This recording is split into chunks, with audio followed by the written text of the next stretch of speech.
बटाट्याची भाजी बघितली आणि मला लागलेली भूक पळून गेली. पण चपातीबरोबर काय खाऊ? कारण की मला बटाट्याची भाजी तर आवडतच नाही. मग काय, संडे हो या मंडे रोज खाओ अंडे ह्या वाक्याचा नारा देत मी फ्रीजकडे वळले आणि फ्रीजमधून एक अंडं काढलं. ते फोडून घेतलं आणि त्याच्यामध्ये बारीक चिरलेली कोथिंबीर, बारीक चिरलेली मिरची, बारीक चिरलेला कांदा घातला आणि नंतर हळद, लाल तिखट आणि चवीनुसार मीठ घातलं आणि ते फेटून घेतलं. तोपर्यंत तवा तापत ठेवला होता. तव्यामध्ये तेल टाकलं आणि जे मिश्रण मी फेटलं होतं ते त्याच्यामध्ये टाकलं आणि आपलं ऑमलेट तयार, चपातीबरोबर खायला, गरम गरम ते पण. तर ऑमलेटचं रेसिपी तुम्हाला कशी वाटली नक्की सांगा.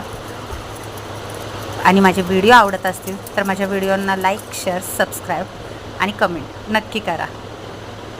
धन्यवाद.